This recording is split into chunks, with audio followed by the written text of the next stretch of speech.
to my door at 6:15. He called me at 6:18 and said, "Mama, I got shot." So what am I supposed to do when I'm guiding my son down the right path and he get killed and hurt by senseless violence? I do not understand it. That is Sharita Smith, Tyree Smith's mother. Can you imagine your child walks out the door at 6:15. You say, "Hey, have a good day. I'll see you when you get home." And at 6:18, you are hearing his tragic crime, "Mama, I got shot."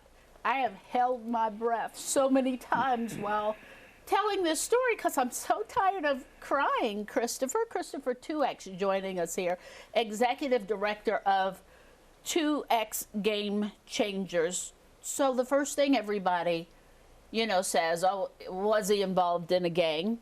His family and everybody saying, this was a hard-working kid. Saved his money to buy the things that he wanted, always went to work, didn't call in sick to work. Whatever the problem is, this 16-year-old lost his life along with 2 others that were injured. Christopher, we need help.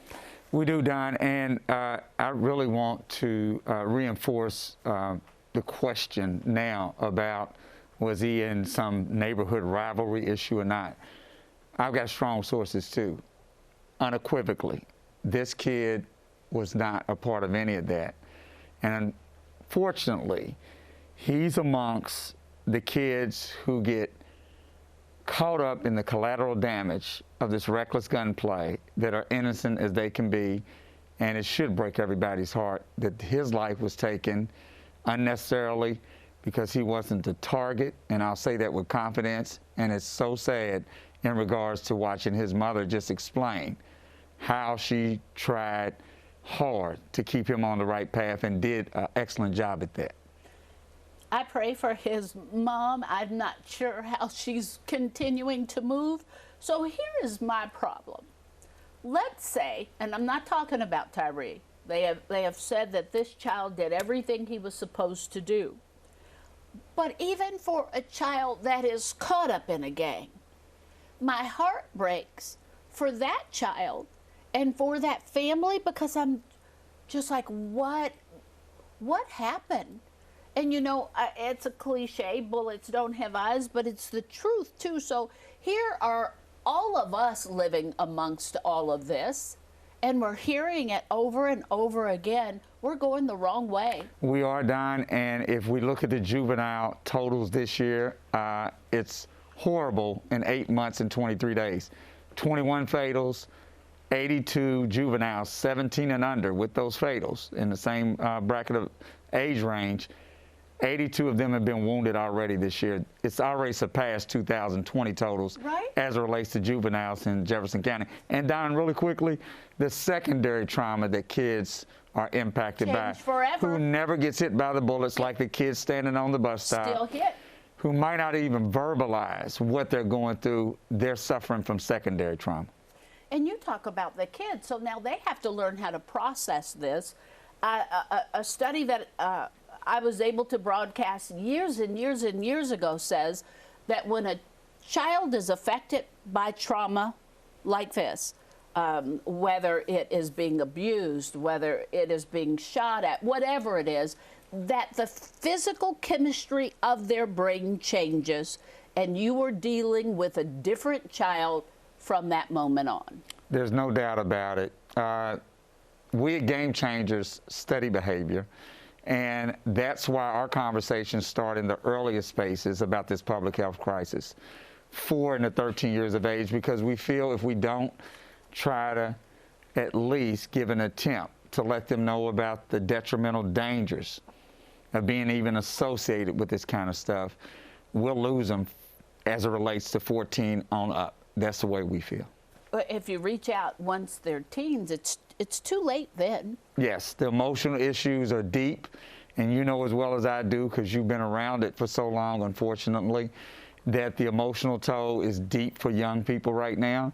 And this loss of this child yesterday is going to be a deep emotional pull that can take a child another way, whether the anger and rage can explode in an unfortunate and violent way, or either at some level they will feel this deep depression and sadness and grief because of another young person losing their life to senseless gun violence. I mean, we're dealing with so much. We're talking about the pandemic. We're talking about this violence. We're talking about social media and what it does. Where I don't even know where to start. I feel like all my life, this is what I've done. I've worked for a better community all my life, and I say, you must not be doing enough. You know, look at what's happening. What do we do? Those of us that are just in the community, may not even have kids. What are we supposed to be doing? Well, my little piece of advice might not be worth anything, but the bottom line for me is if we're putting the energy into the awareness around COVID, it's high time in Metro Louisville we look at this as a serious public health crisis, so we can put ourselves in the mindset, Dawne, that it's deeper than just the shooting. It's something to do with a public health crisis that's a different kind of disease that needs the attention from the whole community. Not just certain areas. No, because in Metro Louisville, this is affecting all 8 LMPD divisions now. Some a little rougher than others, but all divisions are affected now. And I'm blown away when I hear that an adult has given a gun to a child to shoot somebody, which happened downtown. An adult, a grown adult, gives a gun to a 13-year-old, and the 13-year-old shoots and kills the man. Why? Because it's 13-year-old. He's not going to get that heavy time. Who are these adults, and what are we doing? That's the reason I was explaining a few minutes ago. We have to, in the earliest spaces, teach those kids, for us at Game Changers 4 and 13, that regardless if it's a brother of yours, an uncle, or others, in family or friendship circles, you don't follow that destructive path. We have frank conversations with them because, Dawne, we're in that time frame. But we do it from a perspective of public health to let the kids know that, yes, you can feel uncomfortable, you can feel afraid, but at the end of the day, we don't want you following a destructive path, even if you see somebody in your family partaking into that kind of behavior. So I've heard so much, and again, all the information has been overwhelming. Yvette Gentry yesterday saying, the killer's in your house, in somebody's house. That's exactly what I'm talking about. Yeah. Killer's in your house. Yeah. Do you know what your children are doing? And sometimes we know, or I also heard from some parents, I'm done with my son. I'm done with him. I'm done with him. He can't come in. He's doing the wrong things. And I hear that. I hear it too. I mean, because I had a son I had to knock upside the head a few times, and I'm just telling you now, and we went heads up. Yeah.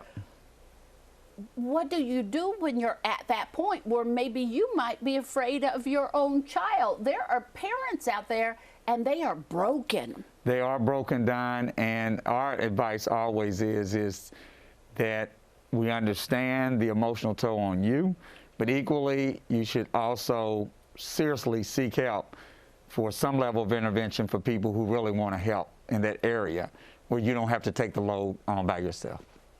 You know, but we shame people.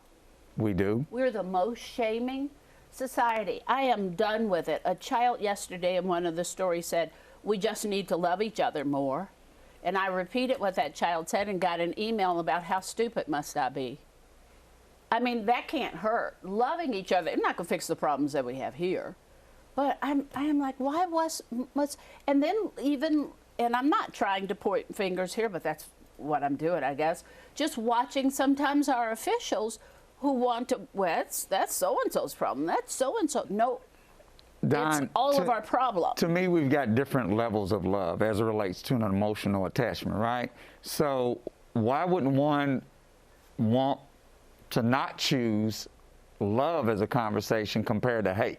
Regardless of what it is. Regardless of it. Let's just start there, can we? Yeah, I think we should, and I think the children are the example of constant love when we deal with tragedy, and we need to lean on them as pillars of strength to help us through tragedies For me, that's where always the strength lies, in the kids. In love. And the love, And yes. the children. Okay, I cannot let you go because I am beside myself as a citizen Yes, ma'am. of Louisville.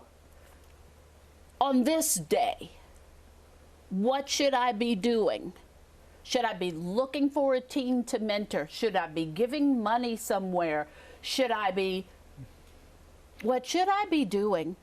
All of the above on what you just suggested, but at the end of the day, the way we care about health at some level, and most of us do, we've got to understand, again, this is a public health crisis. I hate to be redundant, but I will be. And we got to look at it from that angle and not the shaming angle of it's just one group. They don't know how to control themselves. Those days are over with. But even when you look at that one group, a lot of these teens turn to these things because they don't have basic needs. And somebody makes this shiny car over here look real good. Like, you never gonna have it, brother, unless you come over here with me. Underserved kids are vulnerable constantly, regardless of what part of Metro Louisville they live in. Regardless of what color, regardless Exactly. of where they live, regardless They're of always who vulnerable they then. are. If you are missing basic human needs, then you lose some of your humanity. And love is a part. It's possible. You don't have to. Don, love is a part of that human need. Yeah. All right. What did I miss? Anything you want to Nothing. make sure that Nothing. you tell us? We know what we should be doing. We just need to do it. We're not doing it. 2xgamechangers.org. As a matter of fact, they're taking some of the littlest who are learning to love their community and themselves to the zoo. Yes, we are. I saw that. Future Healers Day at the zoo coming Future up Healers with Day CoSair at the Charities, zoo. our sponsors. All right, and you can always get involved in what he's doing. More than anything, can we please just find a way to make a difference, It gets harder by the day, and so we have to do it now. We have to do it now. All right.